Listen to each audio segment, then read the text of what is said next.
Tomorrow is Juneteenth, a national day of trying to figure out if we're supposed to really know what Juneteenth is. Most people don't, including me, but it's a national holiday. It's a national holiday. Why? Well, it was a stunt to undermine Trump. Yes, it was. We're going to do a little bit of history. Nobody would be recognizing Juneteenth. Nobody in the federal government would have tomorrow off if it wasn't for a political operation against Trump. Now, for the mechanics of Juneteenth, whatever it is, and for whoever cares, these institutions are closed, right? Most schools, post offices, banks, libraries, the stock exchange, state courts, the DMV, that kind of stuff, right? But everybody else is open. I know it has something to do with the slaves, all right? But I thought Abe Lincoln freed the slaves, didn't he, right? And we have President's Day for that. All right, so it's not about him. Now, of course, we could Google it, and I've Googled it in the past, but it doesn't stick.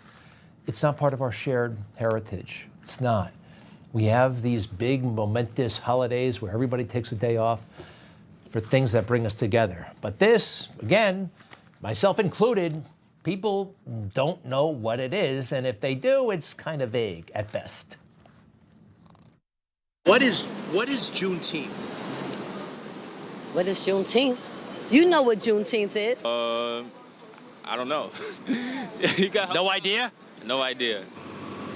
Is that is a celebration of, I don't want this to be wrong, so I don't want it to be on the news.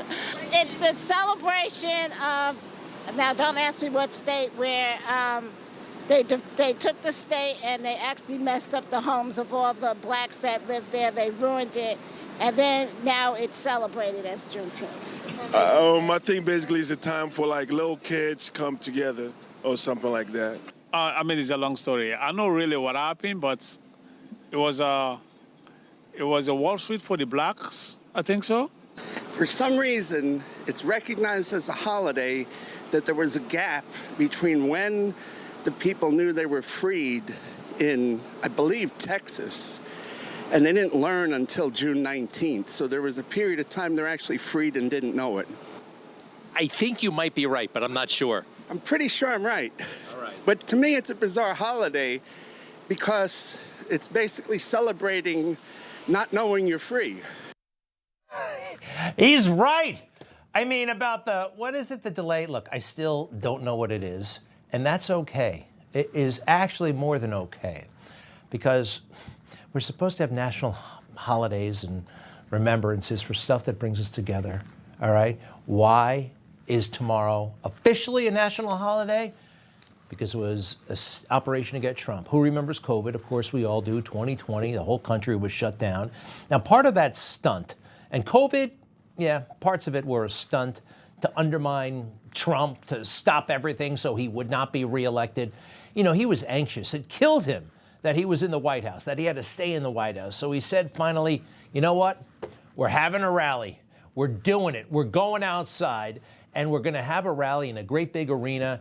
And then they found out, he wants to have it on June 19th. What's the problem? Well, they looked it up, and somebody said, it's Juneteenth, don't you know? Now, nobody knew, and nobody really cared, but it was a way to get Trump. Trump is so oblivious, he didn't even realize how messed up it would be to have a rally on Juneteenth. Listen, Brother Trump, man, I'm born in Tulsa, so I don't want to get started with Tulsa now. Donald Trump originally planned his first rally on Juneteenth, just right by the site of one of the worst racist slaughters in American history. All right, who could do such a thing? Schedule something for June 19th. Juneteenth, don't you know?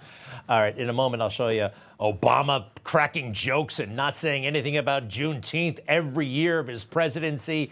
This was a political weapon, and it was just used to trip up Trump. Now, it didn't, but they had some fun with it. The Wall Street Journal, one of their fake news reporters, sits down with Trump. And, well, he says a few things. Donald Trump says, and he's right here, very few people have heard of it. Actually, a young African-American Secret Service agent knew what it was. I had political people who had no idea. Now, the reporter who sat down with Trump was a guy named Michael Bender, with a big head of red hair. And then he writes a book based off of that interview. He uses that interview in his book. And he was either drunk or flat out lying when he reported that interview as this. During the interview, he was surprised to find out that his own administration had put out statements in each of his first 3 years in office commemorating Juneteenth. That night, Trump turned to a Secret Service agent who was black and asked him about Juneteenth. Yes, the agent told Trump, I know what it is, and it's very offensive to me that you're having this rally on Juneteenth. That didn't happen. Not in a million years did a black Secret Service agent look at Trump and say, it's very disrespectful to me that you're having this on June 19th. Number one, it's not disrespectful. Number two, it's a made-up story. We have the transcript of the original interview. Number three, I'm going to show you some examples of Obama partying globally on Juneteenth. Let's do the first one. He didn't say a damn thing about it publicly. Cracking jokes his first Juneteenth. Maybe as the first black president, he would say something substantive about this very important day. He didn't. I want to express my appreciation for the opportunity to tell jokes that weren't funny enough for me to use when we did this 5 weeks ago.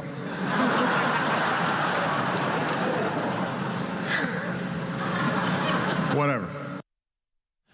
You know, he didn't say anything all that funny, but they laughed like crazy there. You know, the Obama. That's the kind of treatment he got in the swamp. All right, next. He goes, I think, overseas with, this is a great big rally in Berlin.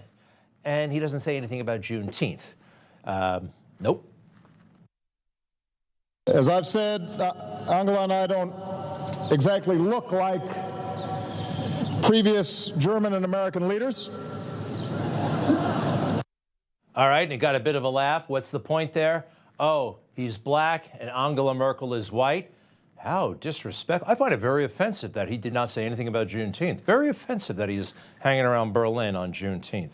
And here's another one a few years later at the White House, again, cracking jokes. For a not funny guy, he loved to crack jokes. At the White House, he had the old Bulls theme song, and it set a very high bar, as if I was Michael Jordan coming out. Yeah, right. I'll work on that. So he didn't give a damn about Juneteenth. Nobody did until Donald Trump came around and they tried to use it for him. Joe Biden does not know to this day. If you asked him what Juneteenth is or was, he has no clue, as we learned publicly. He's going down at Texas on Juneteenth, right? The first major massacre, literally speaking, of the Black Wall Street, right? Years ago. Yeah, no, it's not that. People tend to conflate them and whatever, but he's wrong. And he's the president. And he signed this damn thing into law. All right. I think it's the last thing we need right now in the middle of the summer, another holiday. I mean, and I don't get the day off. Maybe that's part of it. Now, on the eve of Juneteenth, 2019, Joe Biden decided to talk about all of the racist senators he works so well with. You've heard him do this before, Strom Thurmond and the rest, that they saw eye to eye on so much. Eastland, Stennis, Thurmond. All these men became my friends. Well, Senator Stennis was my genuine friend and supporter. But one of the most unlikely friendships was Strom Thurmond. Strom and I shared a life in the Senate for over 30 years. I was honored to work with him, privileged to serve with him, and proud to call him my friend. I met with John Stennis, another old Southern senator who became my friend.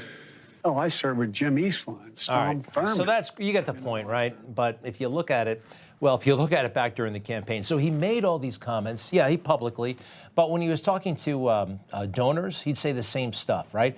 I'm such a great guy. I know how to work with everybody, including racist senators, including segregationists. And in the middle of a campaign, when he was running for the nomination, trying to show how woke he was still doing it. Note the date here, June 19th, Juneteenth. Joe was bragging about his relationship with segregationists. And back then, Democrats weren't afraid to criticize Joe Biden and to criticize really stupid statements. The senators that he is speaking of with such adoration are individuals who made and built their reputation on segregation. To coddle the reputations of segregationists, of people who, if they had their way, I would literally not be standing here as a member of the United States Senate, is, I think, it's misinformed and it's wrong. I don't think you have to be touting personal relations with people who were very brutal segregationists. Somebody running for president of the United States, somebody running to be the leader of our party, should know that using the word boy in the way he did can cause hurt and pain, and we need a presidential nominee and the leader of our party to be sensitive to that. It's never okay to celebrate segregationists. Never.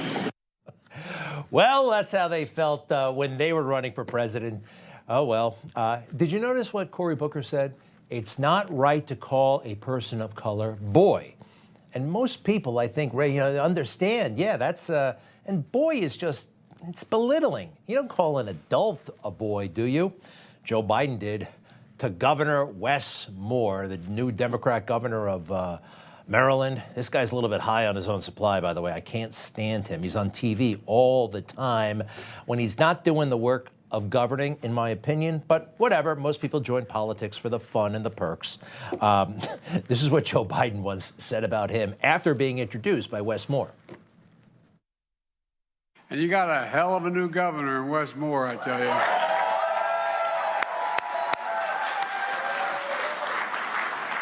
He's the real deal, and the boy looked like he can still play. He got some guns on him. All right, Joe, man, oh man, oh man. This is wrong for anybody in America, let alone the President of the United States. So, final word about Juneteenth. I still don't know what it is, and neither do most people, and nobody really cares. Sorry, it's just not one of those days that bring people together. And as far as trying to trip up Trump, well, they did rearrange the rally, and it was another night. And Democrats, yeah, they sabotaged it and wasn't that well attended because they bought all the tickets. And they try to say this is, Donald Trump defeated. Take a look at that picture. This is a man who's working hard. This, leadership isn't always pretty. And I think this is one of the coolest images, actually, of the Trump administration. He's willing to break a sweat and a lot more for this country. Obama never could be bothered.